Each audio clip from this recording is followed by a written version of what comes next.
I think it was Hoskins. Yeah, he's got a personal issue to handle. Thank you.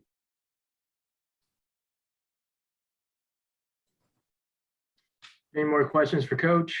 Who'd like to go next?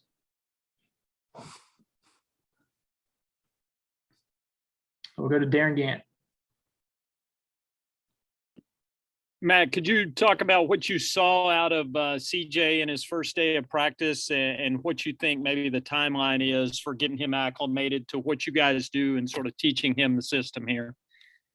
Yeah, I don't have a real good perspective yet on what he did. I have to go in and watch the tape. So I'm not sure what his role will be or anything of that nature for this week. I know Coops started to teach him some of the things that we do, and so as I said, the other day, this is for us. This is a long-term play. It's good to have him out there. Glad to see that he's healthy, and we'll just teach him. And whenever he's ready, we'll use him as needed. All right, we'll go to Lucas Weiss. Hi, Coach. Thanks for doing this. I'm just curious if you wouldn't mind just sharing what you've seen from Chuba Hubbard this week, and maybe just elaborate on what his role is going to be on Sunday against the Cowboys. Yeah, I mean, Chuba's going to be our starting tailback. He'll play along, in conjunction with Royce, and then probably one of the other guys. But I think those guys will, shoulder most of the workload. Chuba, we had a hard physical practice, but go back and watch the tape, see all his angles, his footwork, his timing, his targets, all those things. But, Chuba loves to compete. He's always a physical back that's out there, and looked like he was running hard today. So I'll have a better feel after I watch it, but I have full confidence in what he can do. Go to Jonathan Alexander, followed by Mike Solarte. Man, you just talked a little bit about Chuba and going back and watching the tape, but based on what you've seen so far, in the couple of games, what are the areas that you really want to see him, accomplish this week as he prepares to get more action in the leading role at running back? Yeah, I've wanted to see him, really play with his feet underneath him. He's had a lot of times where he's slipped and fallen and, cutting off his inside foot. I thought once he got a couple carries in a row, I think that's one thing about backs is they like to get into a rhythm. I think once he got into a rhythm in the last game, you saw that sort of dissipate, and you saw him run with power and speed, so I want to see him do those things. And obviously, as I said earlier, he has to be good in protection. This is a team that we're playing, the Dallas Cowboys, that can bring pressure, that have, great rushers at the linebacker level, at the defensive line level. And so need him to help us in the passing game protection wise as well. And, but we've been preparing him that for a couple of weeks. So I think the biggest thing, Jonathan, is just keeping his feet underneath him and being a powerful, fast slashing type runner. Can I ask, did you say when he slips and falls, that was because he cuts off his inside foot? Can you explain that a little bit? Yeah.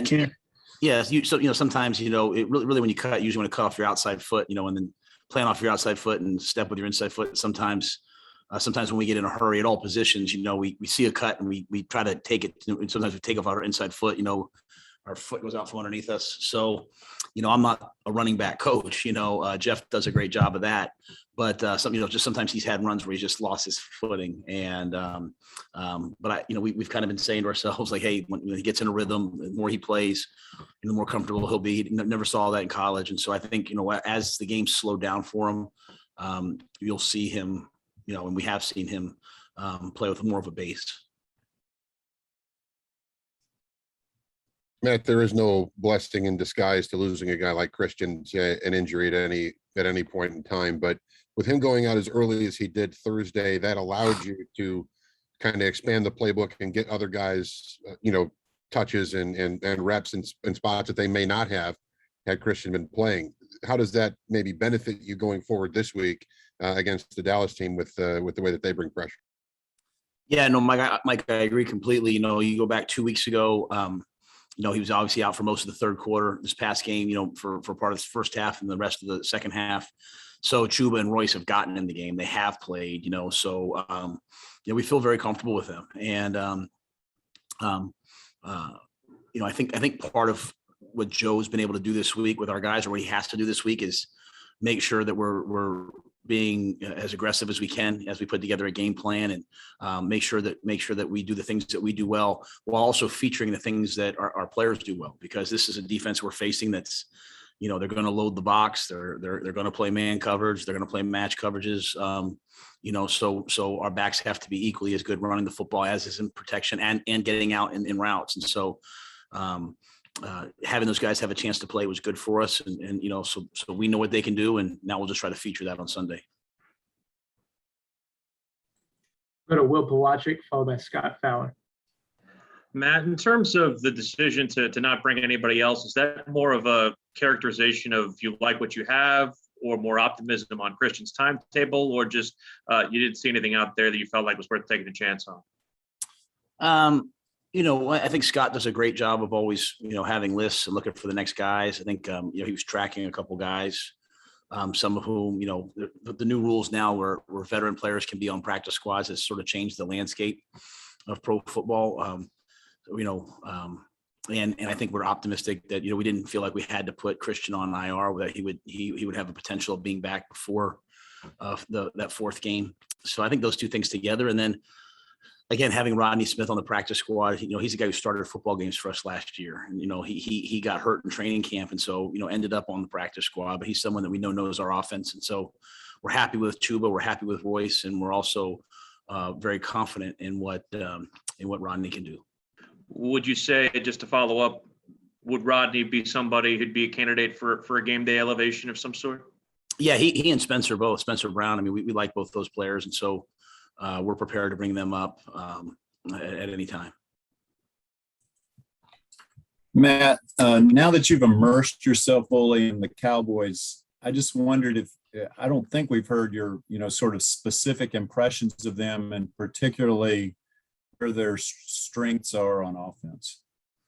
Well, when you talk about their offense, I think you have to start with Dak Prescott. I think he's, I've watched him last year, watched him this year.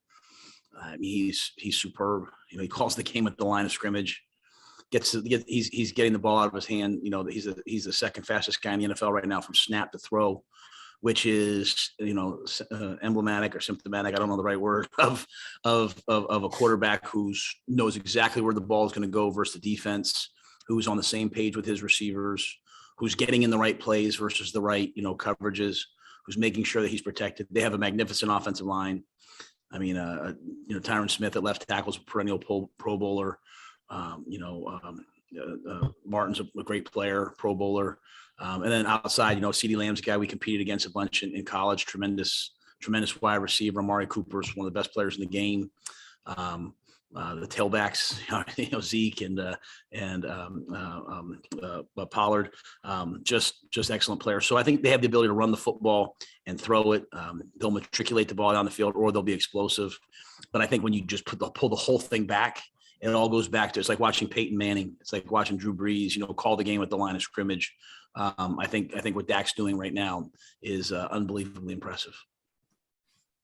I appreciate the Hank Stram reference. Thank you. We'll go to Steve Reed, followed by Joe Person. Hey, Matt, I came in about 30 seconds late, so I apologize if you've been asked this, but Christian allows you to do so many different things, not only in the running game, but also in the passing game, because, the defenses are having to, prepare for everything. How much does it limit what you can do maybe offensively with not having him in there?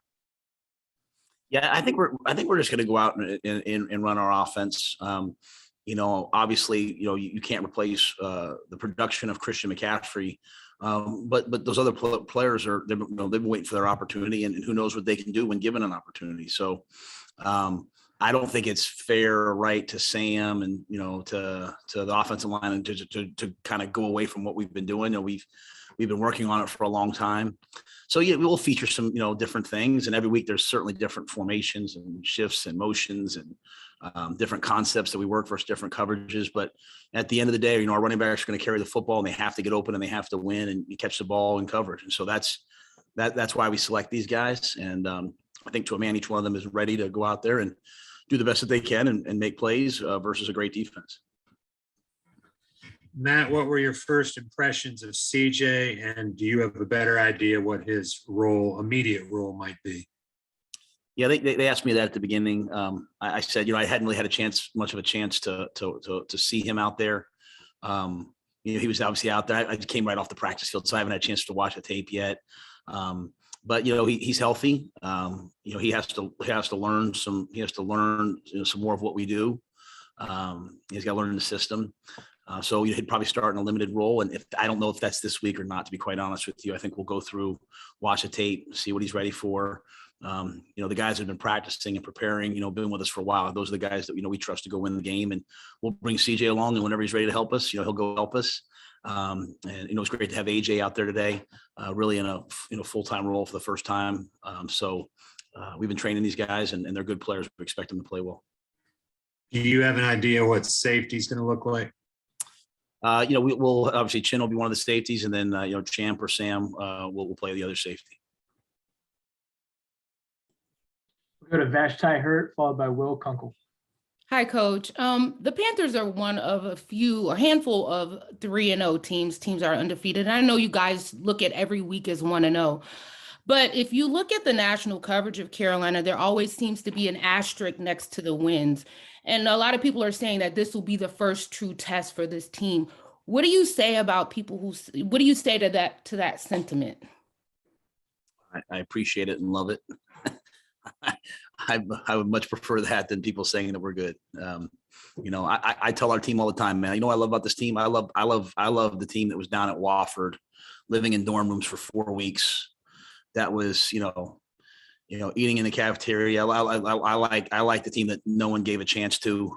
I just want to stay as long as I can. I want to stay the Wofford Panthers, man. I want to be that team down there, team at the joint practices. So it's amazing, when you're not winning, people say one thing. When you're winning, people say another thing. At the end of the day, man, like I'm not gonna let anyone else define me. I don't want our players let anyone else define them. It's about this game and this week. And then you know what? We still have 8 more after this game and a bye, and then 5 after that. So not any one game or any 3-game stretch defines any team in this league. So I'm just so focused on these guys this week. We had a good practice today. It was hot, full pads. I thought they came out with energy. So we'll do the best we can this week. Go play. This is one of the best teams. This is one of the best teams we're facing in the NFC. It's just like the best offense in the National Football League. So we'll play them and do the best we can and go out there and play as hard as we can. Try to go 1-0 and then come back the next week and do the same thing. And to me, the reason why I always say 1-0 to me, Vashti, is like I always look at like the Navy SEALs, like these are the best of the best of the best, and they go off the buds, right? And only a few make it. And it's really because who has the ability to withstand the volume. It's not that you can't do it. It's just the volume of like day after day after day, waking up early, doing the same thing. And so this is a test for our players. This is a test for me. Like, we as coaches, can you handle 17 games in 18 weeks plus training camp of just the volume of waking up at 5 a.m. or 5:30 and practicing, of the heat of all those things. And so, yeah, I mean, people, it's fun for people when you should hear me with basketball and baseball. Like I have an opinion about everything. I don't know a thing about basketball. I don't know a thing about baseball. As fans, we're supposed to have opinions. As on TV, we're supposed to have it. It's what makes this game great. And so I love it all. I think it's fun. I love listening to everything about football. But for us and our team, I just want them to stay humble and stay hungry. I want them to go out and prepare at a high level and play really confidently. Hey, Matt. You guys are dominating time of possession, second in the NFL right now. Is that a cognizant effort or just kind of how the games has fallen? And then that's kind of where we sit right now. Yeah, I think it's really twofold, right? Sometimes time of possession can be good or bad. I think we've gotten off the field really well on defense. And, I think we're probably the number one defense in the National Football League right now for third down. So getting off the field has helped us a ton. Our offense, and then I think offensively, we've had a bunch of long drives. Now, part of that is we're not getting a bunch of 60 and 70-yard touchdowns and scoring quickly. So I would love to be a little bit more explosive with our offense, have some more big plays. but we have stayed on the field, moved the ball, and had some 11 play drives. I think we had a 16 play drive. I'm not sure. We flipped the field a couple times. So I think it's just a function of what we're doing well right now. I'd like to do it more. Like one of the things for me is our defense played 46 plays and I think 48 plays the last 2 games or something like that. So, your defense is usually playing 60 or 70 plays. We're playing 40 plays. So, but this week will be a whole different week, a whole different game. And we have to be prepared, defensively versus their tempo and their no huddle packages. We have to be prepared to go, 70, 80 plays if need be. And then real quick to follow up on that, Sam Darnold's had some guys open down the field. It looks like on the all 22, but he's taken guys that are open underneath. So it's not like he's making poor decisions. But if you wanted him or talked to him about, kind of airing it out here and there, if you see someone, don't be afraid or just be safe, be cautious, keep the ball. We don't tell anybody to be cautious. We have progressions. And so some plays are deep to short. Some plays there's a guy clearing out. Some deep plays are high to low. Some plays have man beaters. He had a deep shot to Robbie last week that he threw later in the game to DJ that, I just think he saw the corner falling off, but based upon what I've seen, there's not one part of me that's worried that Sam's not being aggressive enough. I think he's pushed the ball down the field. And so the biggest thing for me with Sam is just keep playing within the system. Don't try to do too much, but I think that's really how I see it. We got time for one more. Let's go to Nick Carboni. Matt, I hopped on about a minute late. Sorry if you've been asked this. How do you see Micah Parsons and the way he can affect the game for their defense? And how much did you guys take a look at him in the draft evaluation process? Oh, well, Micah is someone we looked at just, a lot. I mean, he's an unbelievable athlete, Penn Stater, out of Harrisburg, 6'4", runs 4.3, plays with an aggressiveness. I mean, he made some unbelievable plays last week. Took the dive on the zone read, turn and ran Jalen Hurts down on the sideline, who's a great, athlete and quarterback. So I think Mike is fantastic. And, he was playing Mike and playing in some of their packages. They can play him off the ball. They can have him rush the passer. He can walk up and mug and pick for, in their sort of their 5 down type pass rush packages. So he's a special talent. And I think the thing is on defense, Dan Quinn's our defensive coordinator, a guy I got to know just a little bit last year, have a lot of respect for him. They're going to be an aggressive front that's going to get after you, going to rush you. And I think Mike is one of those guys. And then Randy Gregory's on the other side, who's an excellent football player, a tremendous pass rusher. So they have a good system, and then that lets you be aggressive. And then Mike is being moved around. So for us, one of the big challenges this week is, they have guys that play ball. You talk about chess pieces. Sometimes they've got Kirst, they've got Micah Parsons, they've got a bunch of guys who are chess pieces. They can move around. And so a big deal for us is going to be identifying those guys in the run game and protection game.